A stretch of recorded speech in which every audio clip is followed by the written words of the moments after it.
C'est un réel plaisir, mesdames et messieurs, qui nous suivez sur la plateforme de la télévision Renaissance.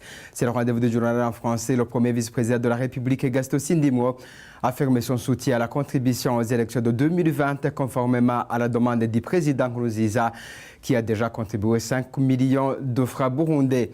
Selon lui, cette contribution constitue une volonté liée au patriotisme. Suivez Gaston Sindimo.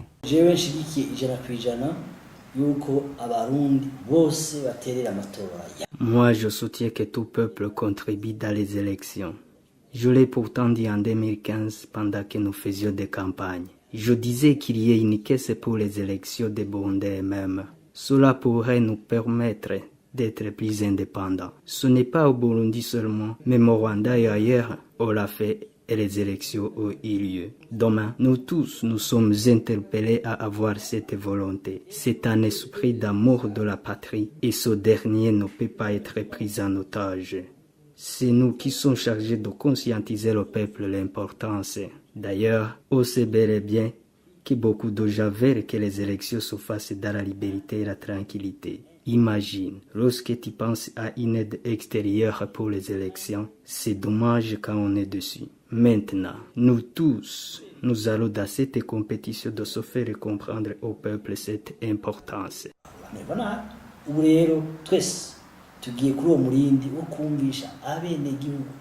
Justement, à ce sujet, l'ancien président du parti CNDD-FDD, Jérémy Ngendakumana, lance un appel vibrant aux Burundais en général et aux membres du parti au pouvoir en particulier à résister contre un pouvoir dictatorial que Pierre Nkurunziza veut imposer au peuple burundais. Jérémy Ngendakumana le dit au moment où le pouvoir burundais se précipite à préparer les élections de 2020 malgré l'insistance des partis d'opposition qui considéraient que le terrain politique au Burundi n'est pas propice pour des élections transparentes. Jérémy Ngendakumana rappelle à ses amis de lutte que tout le temps qu'ils ont passé dans le maquis n'avait pas comme objectif de cautionner le pouvoir d'un seul homme qui s'appelle Pierre Nkurunziza. Écoutez, Jérémy Ngendakumana, il a été joint par téléphone. Mais pour organiser des élections libres, crédibles, apaisées, il y a un minimum de conditions qu'il faut mettre en place. Vous aurez vu que l'armée burundaise maintenant est une armée, mais plus une armée intégrée telle que prévue par l'accord d'Arusha. La police nationale est maintenant devenue un outil du pouvoir.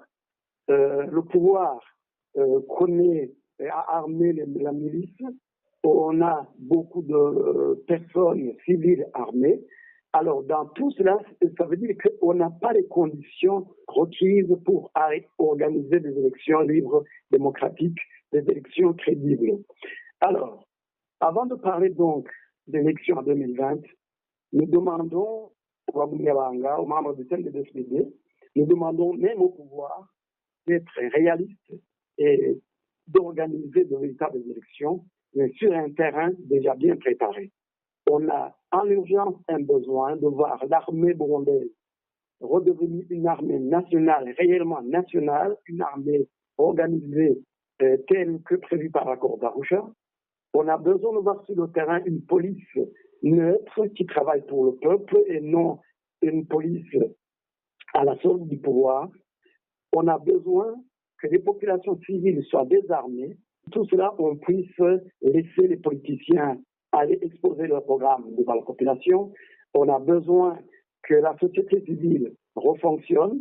On a besoin que les médias soient libérés et qu'ils fonctionnent correctement. Ainsi, on aura mis sur pied un terrain propice aux élections. Donc, maintenant, on a un terrain miné qui ne peut pas, sur lequel on ne peut vraiment pas organiser des élections. Nous demandons aux Rwandais de résister parce qu'on est devant une dérive dictatoriale. Nous leur demandons de résister, d'amener le pouvoir à organiser des véritables élections crédibles qui feront l'honneur et la crédibilité de notre pays. On a vu les élections en 2005, on a vu les élections en 2010, chacun était libre d'aller expliquer son programme et ces élections-là ont été approuvées par les Burundais eux-mêmes, par la communauté internationale. Mais on a vu par exemple les élections en 2015 où en fait le parti CNDD-FDD a entré en compétition avec lui-même. Dans ces conditions, on ne peut pas parler d'élection. Il faut donc que la population résiste, que les Bagumyabanga résistent et amènent le CNDD-FDD à organiser de véritables élections. Ça veut dire d'abord à préparer un terrain propice aux élections dans la paix, dans la concorde et la sérénité nationale. Et même les organisations de la société civile comme l'ONG locale Parsem qui s'insurgent contre la demande du président Pierre Nkurunziza et ses acolytes de contribuer pour les élections de 2020. Cette organisation trouve qu'il ne doit pas être une loi parce que c'est contraire à la constitution burundaise. Une forme d'obligation se fait sentir cependant puisque pour les fonctionnaires de l'État, cette contribution va être retirée à la source. Une fois cette loi promulguée, Faustin Ndikumana menace de saisir la justice. On l'écoute. D'abord que le financement soit des élections, si elles sont financées par, une dynamique interne, ça c'est une bonne chose. Et aussi, les élections constituent d'abord une dépense ordinaire qui est connue. Ce n'est pas une surprise. Les élections, on sait qu'on doit les organiser en 2020, en 2025, c'est une dépense ordinaire qui doit rentrer dans le budget ordinaire. Et aussi, c'est une dépense de souveraineté qui requiert une priorisation évidente. Il faut prioriser les dépenses d'autres évidentes qui renforcent la souveraineté nationale. On appelle ça même les dépenses de souveraineté qui doivent être priorisées. Là, on ouvre la question de ce qu'on appelle les choix budgétaires, la rationalité dans la gestion budgétaire, le contrôle de la gestion budgétaire, des finances publiques, parce qu'on constate une indiscipline budgétaire. Les rapports d'exécution budgétaire ne sortent pas. Les lois de règlement ne sortent pas. Il y a beaucoup de dérapages au niveau de l'exécution budgétaire. Si on introduisait une discipline forte, on devrait voir comment dégager des fonds qui pourraient peut-être servir à une dépense beaucoup plus spéciale, à une dépense beaucoup plus prioritaire. Mais si on analyse au niveau de la Constitution, on peut sensibiliser. Mais si on a fait une loi, la loi devient contraire à la Constitution. Parce que la Constitution est assez claire. En dehors des contributions ordinaires dans le budget qui se trouvent au niveau de la loi des finances, parce que la loi des finances, l'impôt, c'est la contribution de chaque citoyen dans l'exercice des dépenses publiques. Si tu paies un impôt sur le revenu, c'est ta contribution au niveau de ton salaire. Si tu es commerçant, l'impôt sur le revenu, c'est l'impôt sur le bénéfice de ton activité. Si on achète des marchandises sur le marché, on est en train de contribuer parce que, je vous dis, en dehors des taxes TVA ou autres, ou les accises, par exemple, le prix d'une bouteille de Primus, ce ne serait pas 1500 ou 1600, ça serait même en dessous, même le prix du cycle. Donc ça veut dire que la contribution des citoyens au niveau des dépenses publiques se fait régulièrement. Et la loi définit ça. Et quand il s'agit alors des charges spéciales en dehors pour lesquelles le gouvernement peut requérir la solidarité nationale. Malgré cette course aux élections de 2020 dans le domaine de la résolution des conflits, la naissance des mouvements qui se déclarent du jour au lendemain, c'est un signe qui montre le degré de la crise qui a éclaté il y a 2 ans. Jean-Claude Nkundoua, expert en résolution pacifique des conflits, montrer ce degré qui a commencé avec les manifestations, mais qui a dégénéré jusqu'à la déclaration de la guerre. Il le dit après la déclaration du mouvement FPB du général Jérémy Ntiranyibagira, un ancien de la FDN qui s'ajoute aux autres mouvements qui se sont déjà déclarés. Suivez. La frustration est compréhensible parce que ça fait 2 ans qu'on a essayé de trouver la solution pour la crise du Burundi et on n'a pas encore arrivé à cette solution. Mais je pense que ce qui est malheureux, c'est qu'on multiplie beaucoup d'actes de comportements négatifs de résolution des conflits. Alors qu'auparavant, on avait bien commencé.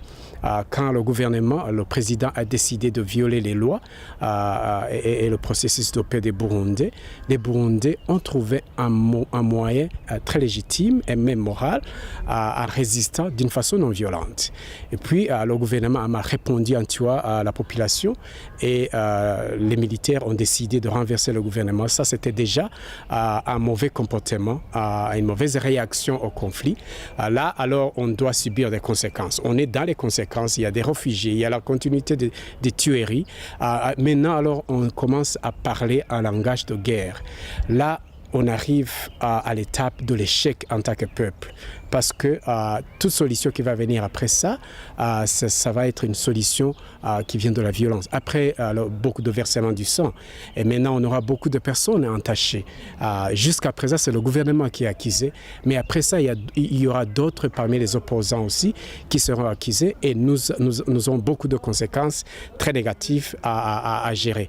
Alors, je pense que nous avons encore du temps pour réfléchir et chercher les moyens pacifiques pour résoudre les conflits et punir ceux qui ont déjà commis des crimes. Et pour lui, il y a encore la chance d'amortir ces tensions.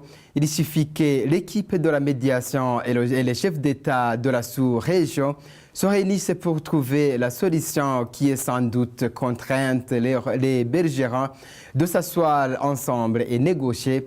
Jean-Claude Nkundoa n'hésite pas que la solution sera trouvée. Encore une fois, suivez Jean-Claude Nkundoa.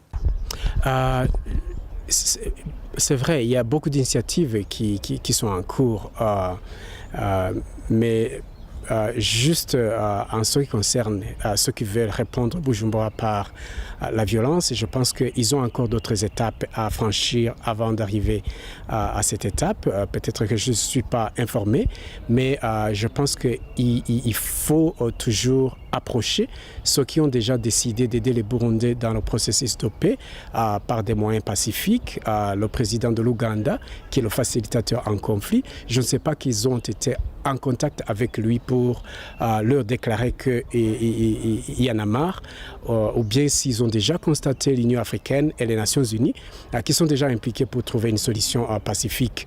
S'ils n'ont pas fait ce pas, je pense qu'il est nécessaire de freiner un peu et puis alors revenir après avoir complètement échoué, même si la décision